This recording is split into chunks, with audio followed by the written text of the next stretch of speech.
Voilà, j'espère par le trou de la Torah qu'on puisse voilà, faire des choses, attention que des mariages puissent s'organiser. Le cours il va porter sur le shidur. En fait, vous savez que dans la paracha de Chaye Sarah, ouais, la première fois qu'on parle d'un shidur, c'est-à-dire d'une rencontre à un homme et une femme qui est organisée, c'est avec Abraham qui va demander à Eliezer, son serviteur, d'aller trouver une femme pour son fils. D'accord?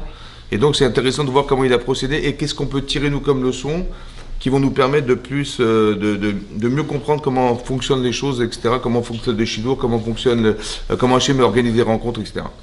Ici, on voit que vous avez vu qu'au départ, il y a un couple qui s'appelle Abraham et Sarah. Ce couple disparaît. Dès la mort de Sarah, on ne parle plus d'Abraham. On parle juste au début de la paracha de Chaye Sarah d'Abraham, et après, on n'en parle plus. Vous voyez, on va parler d'un nouveau couple qui s'appelle Rivka et Yitzhak.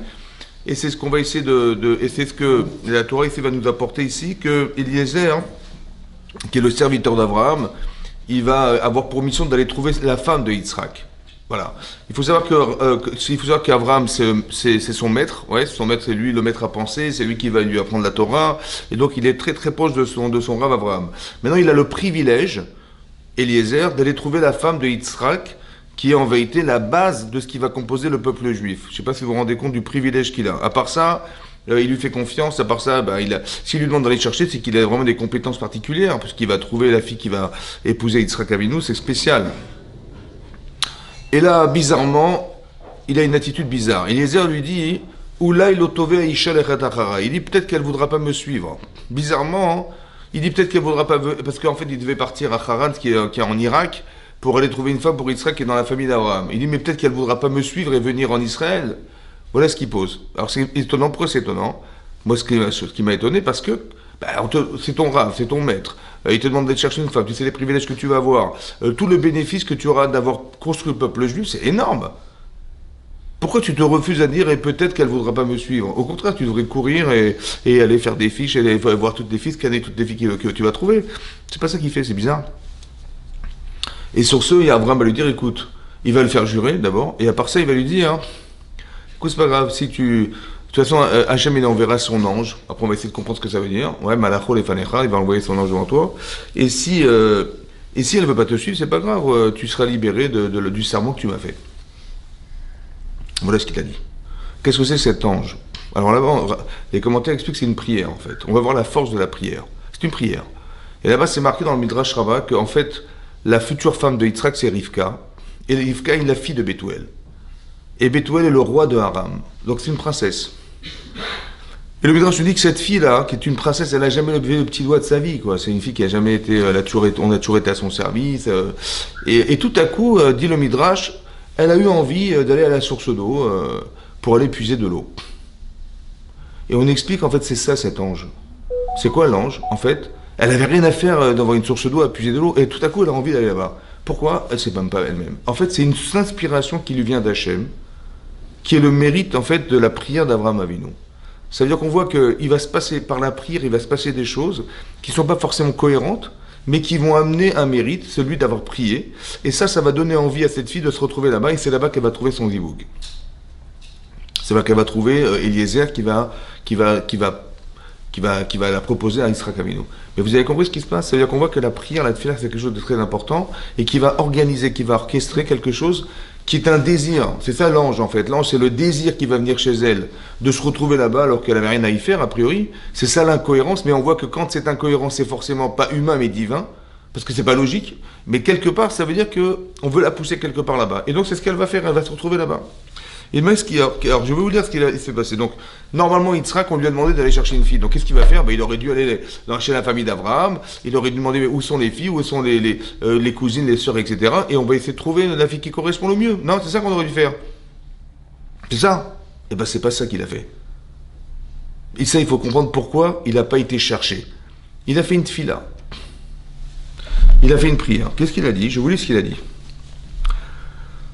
Il a dit Vayomar. Il a dit, en fait, il est venu avec, il était chargé de cadeaux, il avait 10 ânes, c'était énorme, 10 ânes, chargés de cadeaux pour la future femme de Yitzhak Avinu.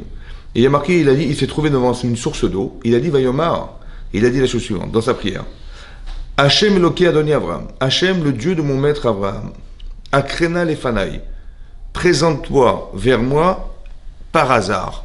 Akré, c'est un hasard, c'est le hasard, il fait appel au hasard. bizarrement, les Fanaï. Ayom, Aser Chesed, il m'a donné Abraham, et il lui a dit, aujourd'hui, fais un acte de bonté à mon maître Abraham. Là, je me trouve devant une source d'eau. Voilà que les filles de la ville, elles vont venir puiser de l'eau. Et la fille à qui je demanderai, la jeune femme à qui je demanderai, tends-moi ta cruche, je boirai. Et Ve'amra, elle va me répondre, chété, bois, vegam gemalecha ashke, et aussi à tes chameaux je donnerai à boire, ota ocharta le'avdecha le Yitzhak. Et là, tu auras prouvé à ton serviteur qu'elle est la femme de Yitzhak. Ou Baleda qui a cita chesed m'a donné, là je saurai que tu as fait un acte de bonté avec mon maître Abraham. Donc il a dit deux choses. Il a dit d'abord, viens par hasard. C'est quoi le hasard? Il fait appel au hasard, c'est bizarre. Genre l'improbabilité que les choses puissent arriver. C'est improbable ce qui va arriver. Qu'est-ce que je te demande? Je vais demander à cette fille, donne-moi à boire, je t'en prie, donne-moi à boire, et elle va répondre à toi et à tes chameaux. Il faut qu'elle me réponde ça. Elle a une chance sur combien de millions de répondre ça? Combien? Une chance sur combien de millions de répondre? Elle peut dire, écoutez, je suis désolé, je suis une jeune femme, allez vous chercher votre vous-même. Ou dit, oui, bien sûr, voilà, je vous sers un verre, je m'en vais. Vous avez besoin d'un... Elle peut dire n'importe quoi. Je veux dire, il y a un milliard de réponses. Non, il faut qu'elle réponde.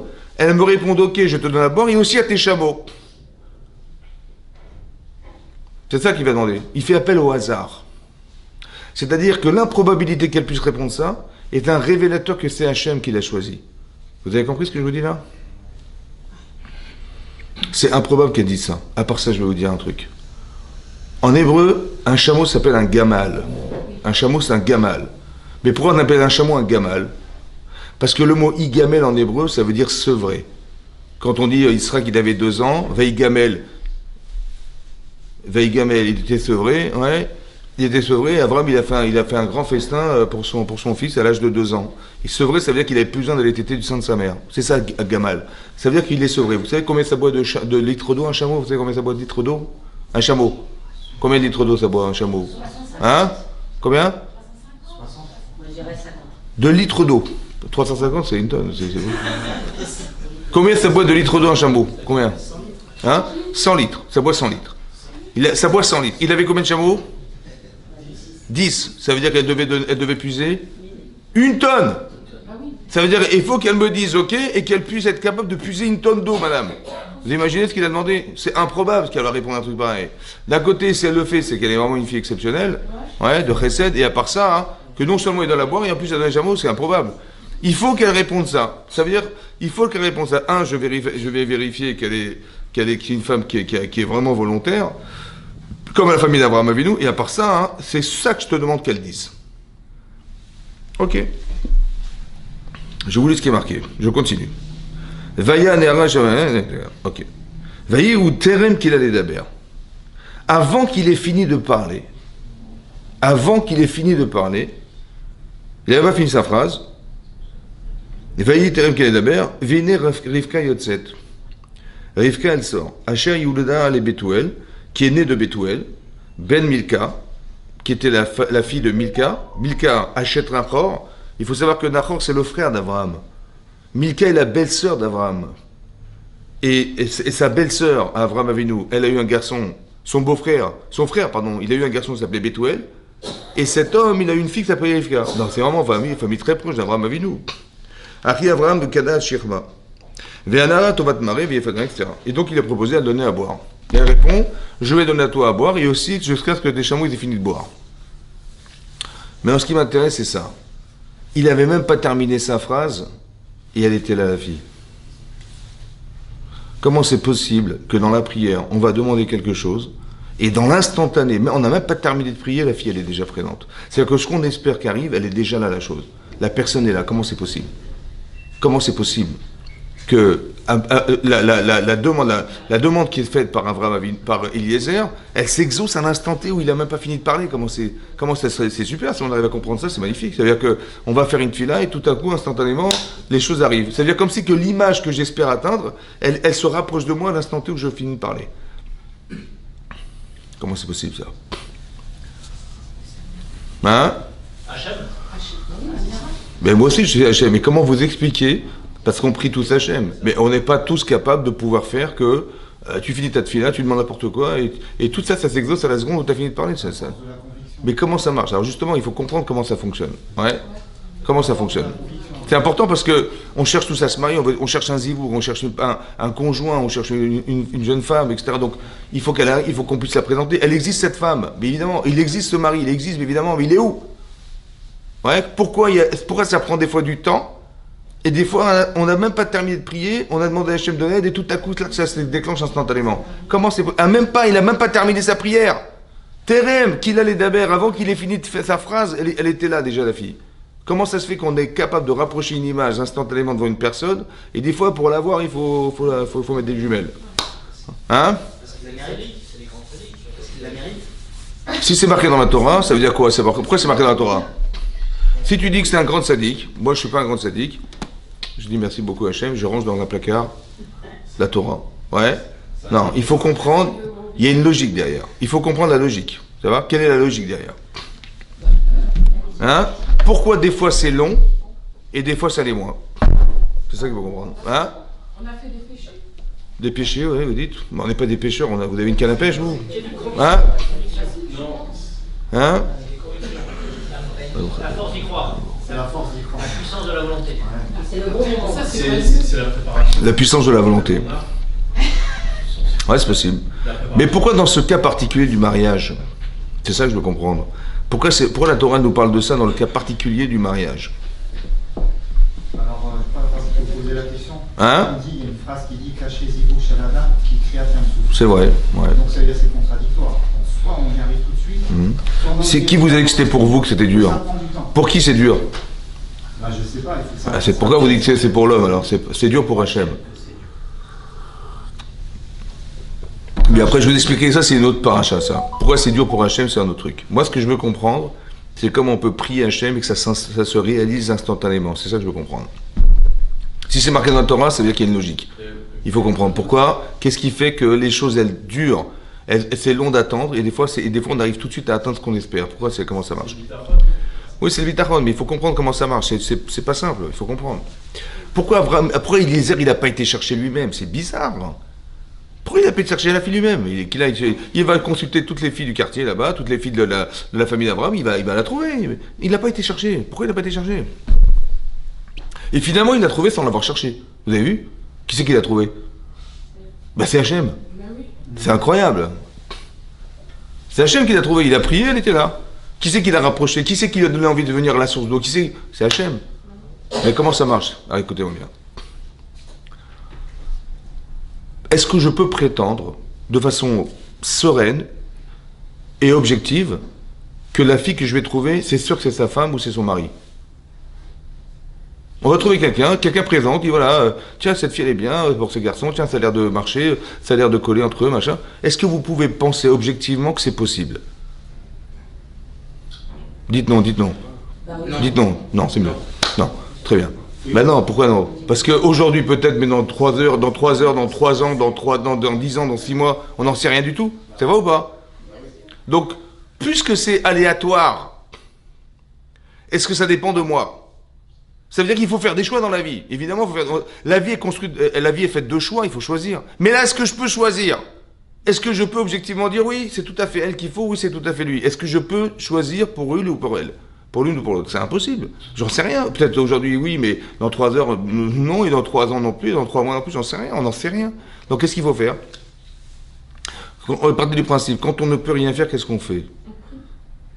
Mais qu'est-ce que ça veut dire prier? C'est ça. Par exemple, un exemple, vous allez comprendre. Un exemple, vous allez comprendre.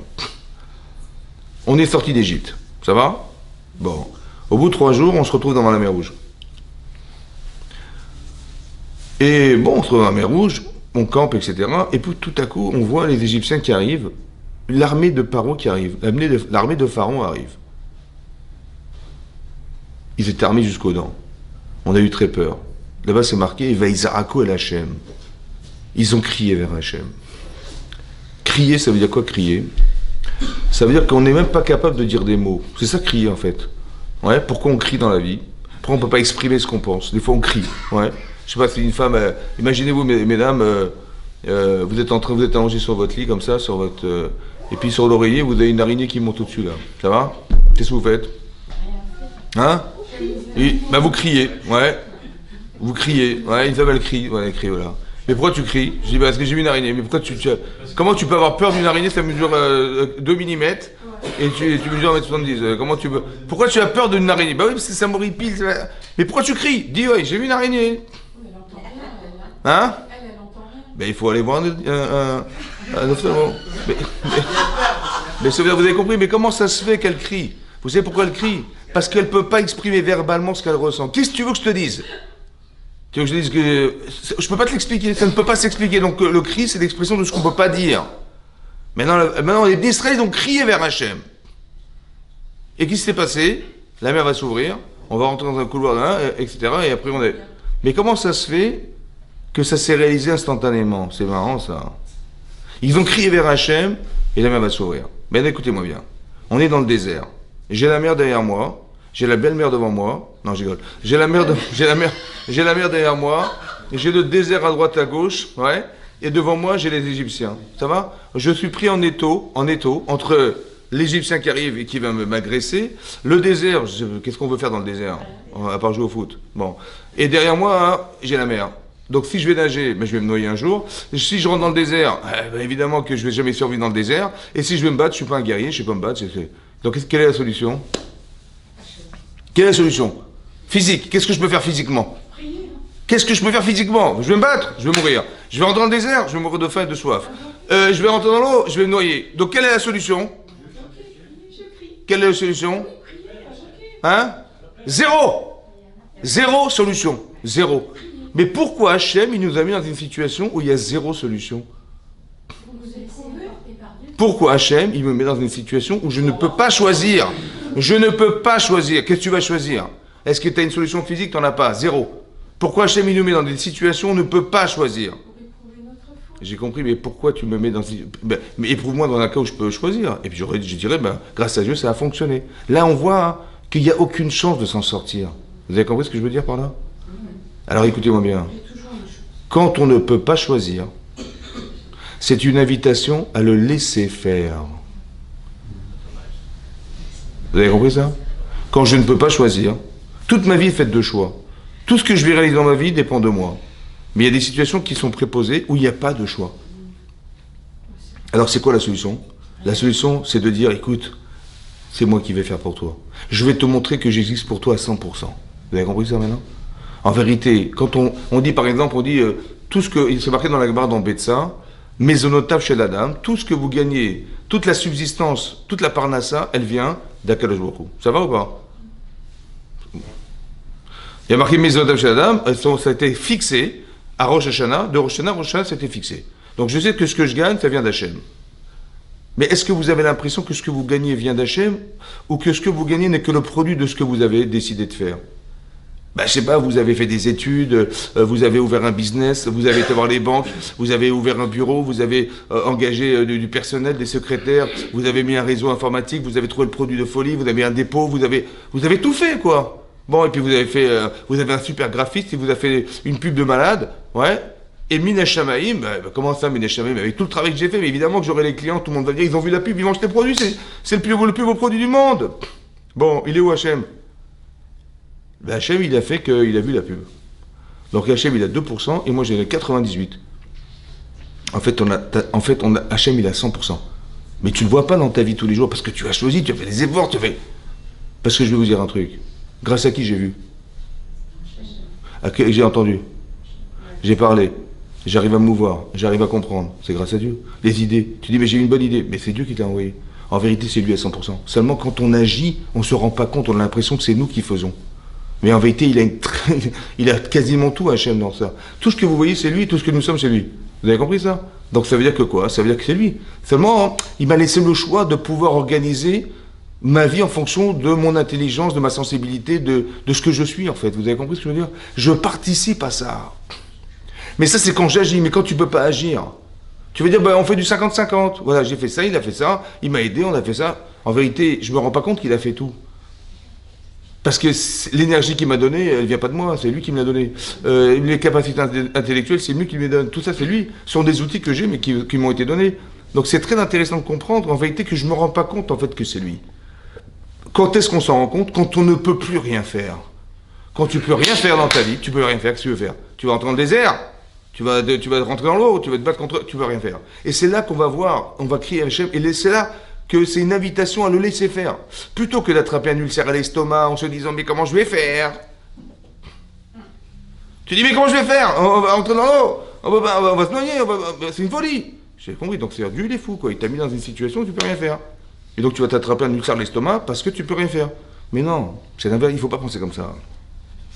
Si Hachem nous a mis dans une situation d'incapacité, c'est qu'Hachem, il voulait nous montrer qu'il était avec nous à 100%. Seulement, il faut lui demander.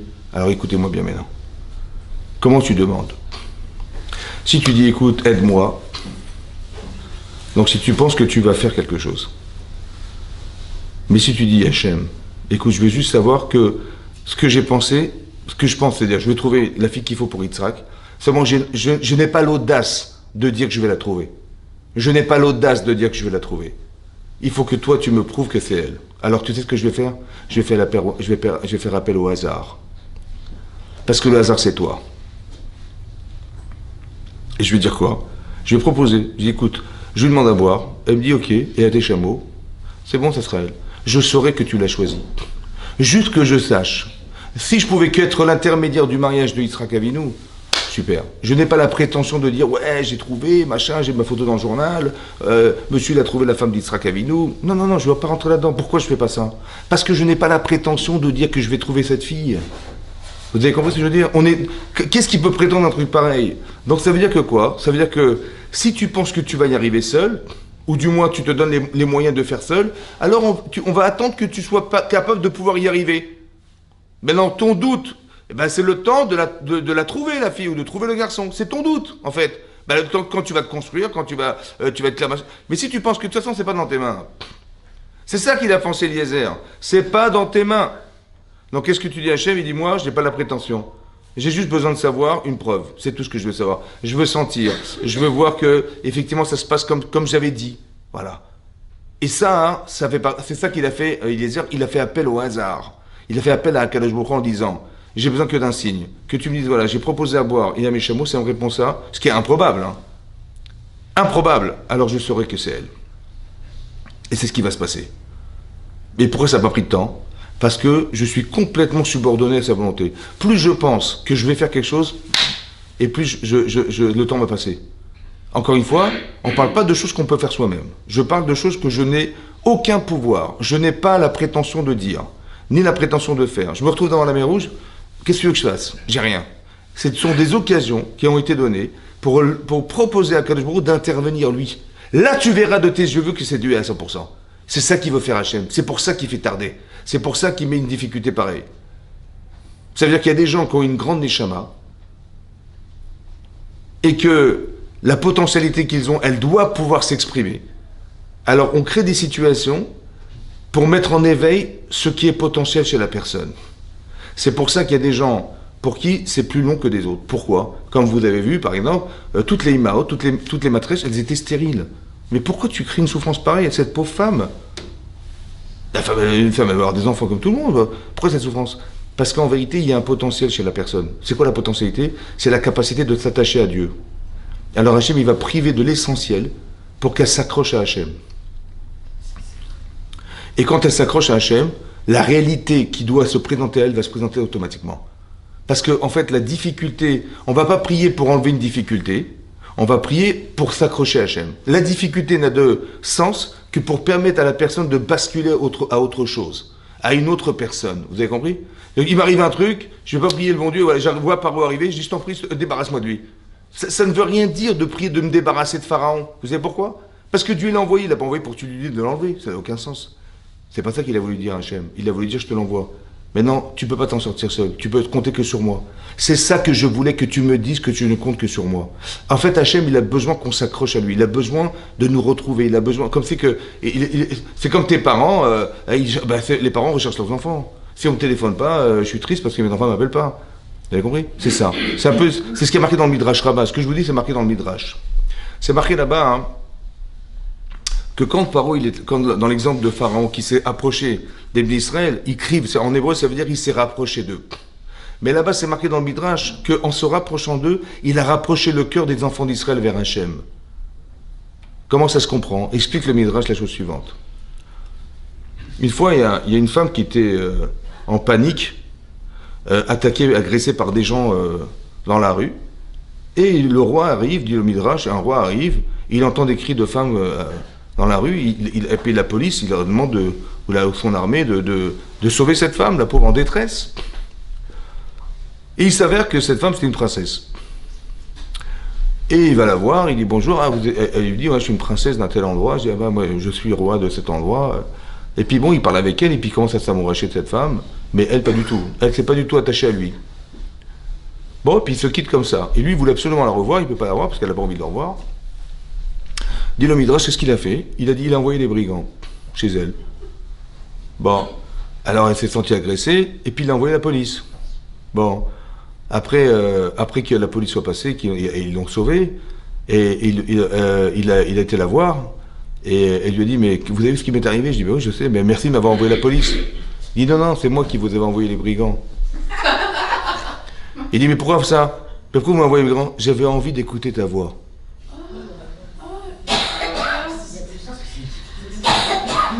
Vous avez compris? Ça veut dire qu'Hachem, il a envie de nous écouter. C'est-à-dire que quand il crée des situations, c'est compris, bien sûr qu'on demande des choses, mais Hachem, il a tellement envie de nous réécouter. Alors il nous envoie des difficultés, non pas pour se débarrasser de la difficulté, c'est pour qu'on fasse appel à lui. Vous avez compris ce que je veux dire? Voilà. Ça veut dire que dans le Shidur, la distance qui existe entre la personne que je vais épouser et moi, elle va dépendre de la capacité que j'ai déjà à comprendre ce qui est marqué ici. Que je sais que ça ne dépend pas de moi. Je n'ai pas la prétention d'eux. Vous avez compris? Il faut qu'il se passe quelque chose. Alors je vais demander à Hachem. Plus je pense que je vais y arriver, plus ça prendra du temps. Et plus je sais que c'est impossible, et je sens que c'est impossible, et plus je lui laisse l'occasion de le faire pour moi. Et là, puisque c'est lui, il y a une distance qui n'existe plus entre lui. Hachem, il n'est pas dépendant du temps, vous comprenez ou pas? Hachem, il n'est pas suspendu au temps. Il n'y a pas de temps. Donc l'image de la fille que doit épouser Yitzhak, elle est présente. Le temps, on n'a pas besoin de faire attendre les gens. Parce que le temps, c'est quoi? C'est le temps de se construire, le temps d'avoir des certitudes, le temps de... Mais il n'y a pas besoin d'être certain, de toute façon, ça ne dépend pas de toi. Vous avez compris ce que je veux dire? Ça veut dire qu'il faut avoir cette capacité mentale à comprendre que dans des situations qui ne dépendent pas de moi, qu'est-ce que je fasse? J'ai pas envie de me marier quelqu'un que je connais pas, j'ai pas envie de me marier quelqu'un qui je ne sais pas qu'est-ce qu'il va devenir. On a des comment dire, des doutes sur la personne. Comment tu vas les enlever ces doutes-là? Tu peux pas. Alors, je vais prier Hachem. Il a même pas fini sa phrase. Elle était là, la fille. Ça veut dire qu'il n'a même pas terminé. Pourquoi? Parce que tellement il était sûr que ça ne dépendait pas de tout de lui, que je n'ai pas la prétention de penser, je n'ai pas les facultés à pouvoir me dire, je ne suis pas prophète pour dire que voilà ce qu'elle va devenir cette fille ou ce garçon, on n'est pas prophète. Seulement on demande une chose à Hachem. Je lui dis, voilà, c'est toi qui vas être mes avec, c'est toi qui fais les shidurim. C'est toi qui sais exactement qui correspond à qui, et tu sais exactement quel neshama doit correspondre à tel neshama. Il y a une neshama masculine, elle doit se coller à une neshama féminine. Laquelle, j'en sais rien. Je n'ai pas la prétention de dire. Mais alors je prie Hachem, de toute façon ça ne dépend pas de moi. Et plus je pense que ça ne dépend pas de moi, et plus les choses ne tarderont pas. C'est ça qui est marqué dans la paracha. Avant qu'il ait terminé sa phrase, elle était là.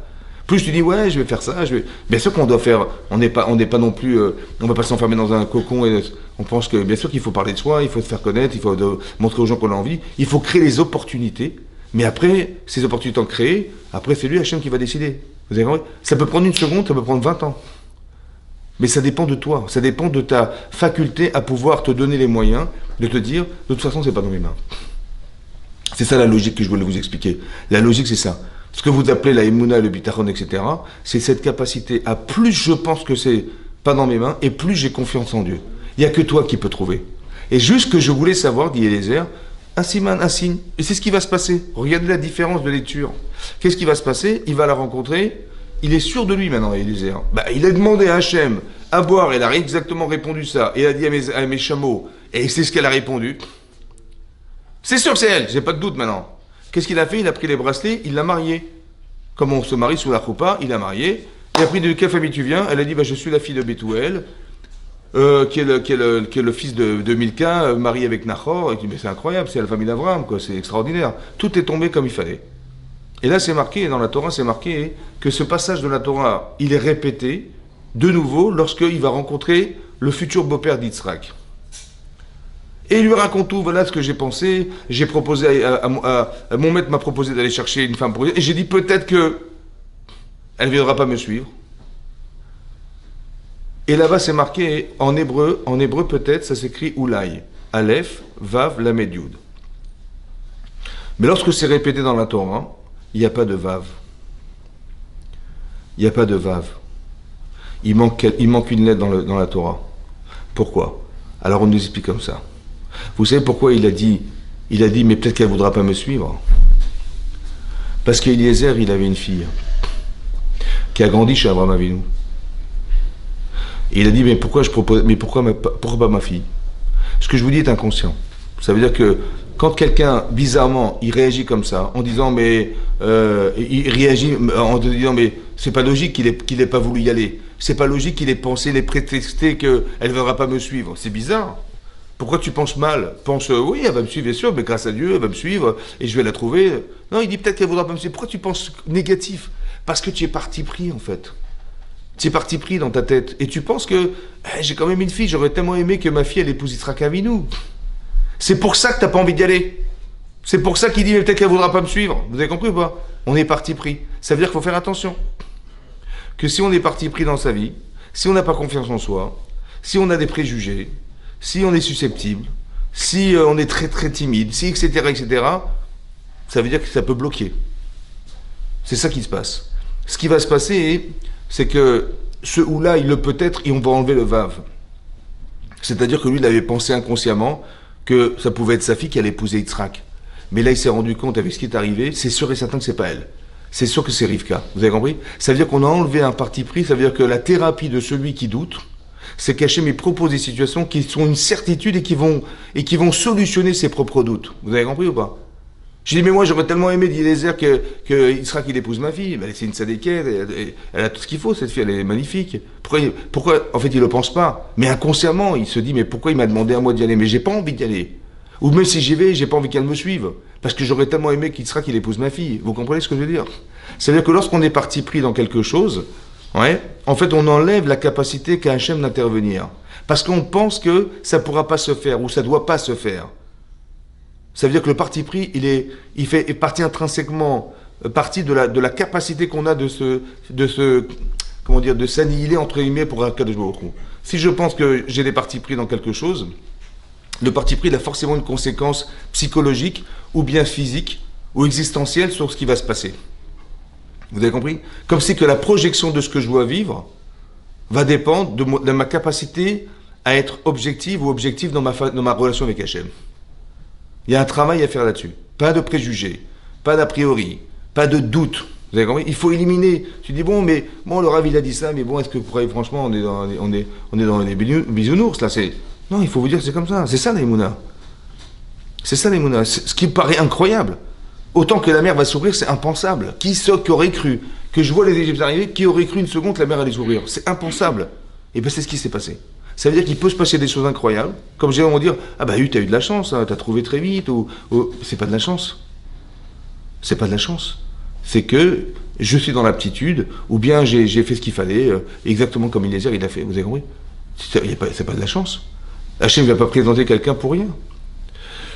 Donc il faut se sentir capable de. Il faut pas. Quand je parle de préjugés, ça veut dire aussi, il y a des gens il y a des gens qui réfléchissent trop. Quand je dis réfléchir trop, ça veut dire, en fait, on ne sait pas forcément bien réfléchir. On réfléchit, mais en fait, c'est des choses qu'on pense pour s'empêcher d'agir. Souvent, je dis, ouais, mais si je fais ça, sur qui je vais tomber, mais si je trouve de bon, combien de temps ça va durer?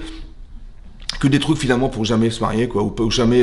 Ça s'appelle des préjugés. Ou des gens qui sont frileux. Ouais. Il y a des gens, vous savez, la Torah, elle pense qu'on doit aller d'après la majorité. La majorité, on juge d'après la majorité, c'est-à-dire que si quelqu'un, il est jugé au tribunal et on a 23 rabbinim qui vont juger cette personne, si j'en ai 12 qui pensent qu'il est innocent et 11 qui pensent qu'il est coupable, il est innocent. Tu dis, mais il y a quand même 11 personnes qui pensent qu'il est coupable. On dit, on va d'après la majorité. La tendance, c'est le bon sens, c'est la majorité. Le problème, c'est qu'il y a des gens qui ne vivent pas avec la majorité. Ils ont une chance sur 1000, je sais pas moi, de risquer quelque chose, et bien ils disent non, je tente pas. On sait jamais, vous avez compris, c'est un vrai problème, parce qu'il n'y a plus de bon sens, il n'y a plus de règles. Il n'y a plus de règles. La règle, c'est, majoritairement, ça se passe comme ça, donc n'aie pas peur, ça va se passer comme ça. Majoritairement, ça se passe comme ça. C'est combien majoritairement? C'est un peu plus de 50%. Et t'as quand même 49% de... C'est pas grave. Vis avec la capacité que tu as de vivre sereinement, pensant que c'est comme ça que ça doit se passer. Tu dis, mais quand même, et si j'ai 10% de chance de me planter, comment je vais faire et tout? Il y a des gens qui vivent qu'avec des doutes. Ils vivent tout le temps, ils disent, oh mais on sait jamais, machin. Mais combien tu peux... Je sais pas, moi, il peut arriver ça, il peut arriver... Mais j'ai compris, mais il peut arriver ça, mais c'est pas probable. C'est pas logique, c'est pas probable. Pourquoi tu as peur? Bah oui, mais on sait jamais. Ça m'est arrivé une fois sur 50 ans, j'ai compris, mais ça m'est arrivé une fois. Et les gens, ils vivent comme ça, toute leur vie. Et en fait, ils se refusent parce que, au fond d'eux-mêmes, même si tu présentes la personne, ils disent non, j'ai trop peur. Parce que je vis, non pas avec la proportion logique qui est celle de me dire que bah, majoritairement ça se passe bien, et moi je pense toujours, on ne sait jamais, et si ça se passe mal, et si machin, et si dans 10 ans ça va se passer comme ça, hein, j'ai trop peur, laisse tomber, je meurs, ou je fais pas de... Mais non, c'est pas comme ça qu'on réfléchit. On réfléchit pas avec des doutes, on réfléchit pas avec des partis pris. Vous avez compris? Il faut arriver à se dire que je vais trouver mon mari, je vais trouver ma femme. Et c'est Hachem qui me proposera. Je n'ai pas d'a priori, j'ai pas de... Et je pense que je vais prier sincèrement, et je vais penser que de toute façon, c'est pas dans mes mains. Et Hachem, il va trouver les bons intermédiaires. J'ai pas d'aller cavaler, chercher les gens. Moi, je me fais connaître, je fais savoir que j'ai envie de me marier, j'en parle autour de moi. Parce que les gens, ils pensent que ça va se tomber comme ça du ciel. Je dis, mais tu penses, bon, bah, ça veut dire qu'il y a un truc, un miracle, quoi, tu vois, miracle. Non, il faut que tu parles autour de toi, tu dis, voilà, j'ai envie de me marier, j'en parle autour de moi, et puis les gens disent, tiens, et en fait, Hachem, qu'est-ce qu'il fait? Ben, il va passer par intermédiaire pour dire, tiens, ce mérite-là, il est là, il a parlé, donc les gens, ils ont fait des liens, et ces liens, en vérité, ils sont mis à Shemaïm.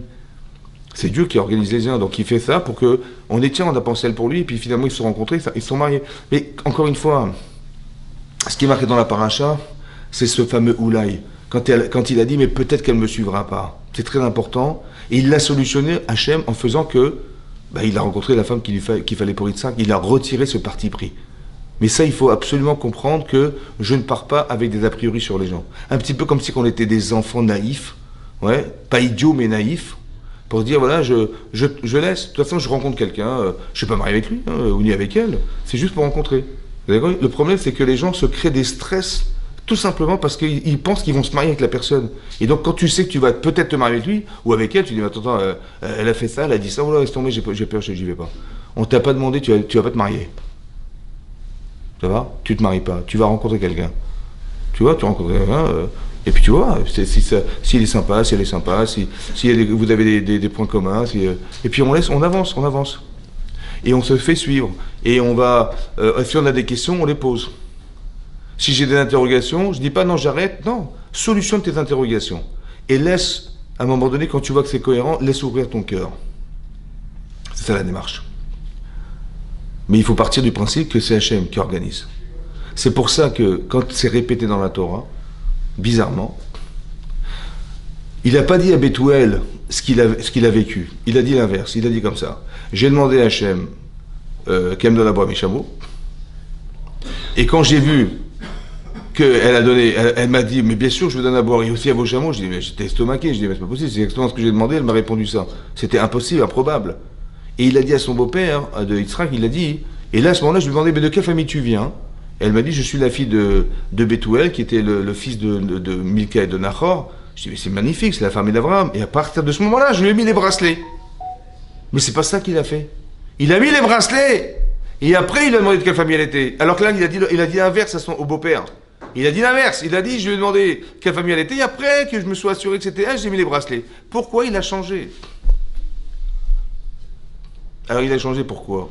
Parce que quelqu'un qui ne croit pas en Dieu, vous lui dites, vous savez ce que j'ai fait? J'ai prié Dieu, ouais, et comme par hasard, ça s'est passé exactement comme j'ai fait, donc je l'ai marié tout de suite. Hein. Et après, je me suis rassuré en lui demandant quelle était. J'ai mis les fous, celui-là. Depuis quand tu maries quelqu'un sans savoir qui elle est? Mais non, Israël était tellement sûr de lui, parce qu'il a prié comme un malade. Il était tellement sûr que ça venait d'Hachem, que lui, il a mis les bracelets, après il a demandé. Mais celui qui n'est pas croyant, ou qui a des doutes dans la vie, il était obligé de rentrer dans la logique de celui qui n'est pas croyant. Alors qu'est-ce qu'il a fait? Il a dit, je lui ai demandé, je l'ai interrogé, elle m'a dit que c'était la fille d'Abraham, de la famille d'Abraham. J'ai dit, ok, c'est bon, c'est elle. Et après, je l'ai mariée. Vous avez compris? Ça veut dire, encore une fois, c'est pareil. Ça veut dire que il faut partir du principe que c'est Hachem qui est mes avec Zivugim. C'est lui qui lie les personnes en couple. C'est lui qui connaît les Neshamot. C'est lui qui sait exactement qui doit épouser qui. On était un jour ensemble, on s'est séparés, et Hachem, il sait exactement où est-ce qu'on va retrouver son âme sœur. C'est lui qui va faire. Ça va? Là, c'est rassurant. Pourquoi c'est rassurant? Parce que quand je suis Mahamine, ça peut m'enlever tous mes doutes. Vous avez compris? Si moi j'avais fait des recherches, donc je vais entrer dans des probabilités, dans des machins, des trucs, en fait, je peux réussir comme je peux me planter. Je peux trouver la personne et va savoir si elle me ment pas, si elle me... J'en sais rien. Mais quand c'est Hachem qui organise, c'est différent. Vous avez compris? Quand la situation, elle était hasardeuse, et puis tout à coup, c'est exactement ce que je recherchais, c'est incroyable. Mais ça c'est la force de la prière. Vous avez compris? Ça, c'est la force de la prière. Il faut prier Hachem, c'est-à-dire quoi prier Hachem? De dire, cette situation n'est pas dans mes mains. Je n'ai aucune capacité à la trouver, ni à le trouver. Ça n'est pas dans mes mains. Et donc, comme je dis, il n'y a que toi qui peux m'aider. Donc, je me confonds dans sa capacité à le faire. Et puisque c'est lui, à 100%, et je le ressens profondément comme ça, pourquoi voudriez-vous que ça prenne du temps? C'est ça qui est marqué là. Terem qu'il allait la berre, il n'a même pas fini sa phrase, elle était là, la fille. Et après, il a dit, est-ce que de l'eau? Il dit, bonjour mademoiselle, est-ce que je peux vous demander à boire? Il dit, oui, bien sûr, vos chameaux. Incroyable. Il fallait épuiser une tonne d'eau quand même, c'était improbable. Et bien, c'est ce qui s'est passé. Ça veut dire que vous voyez que quand on laisse sa confiance en Hachem, on retrouve des choses incroyables qu'on n'aurait même pas imaginé intellectuellement pouvoir se faire. Et bien, c'est ça la confiance qu'on doit avoir. C'est ça qu'on doit essayer de construire ensemble. Vous avez compris? Bien, Hachem. Alors, je ne vais pas trop m'attarder, voilà, parce qu'à 9h15, on doit de quitter les lieux. Je vous rappelle que la semaine prochaine, donc, il y aura un grand buffet organisé, bien, Hachem, en l'heure de Hanouka, donc on a largement l'occasion de pouvoir se rencontrer, discuter entre vous. Là, il nous reste une demi-heure. Si vous voulez, alors j'ai des fiches. Si vous voulez, voilà, il y a je sais pas ce qu'ils ont préparé, des petites boissons. Voilà, vous êtes ensemble. Si vous voulez vous parler, avec grand plaisir. Et la semaine prochaine, on se retrouvera avec Hachem. Ça vous va? Vous avez des questions ou non? Tout est clair, ça va?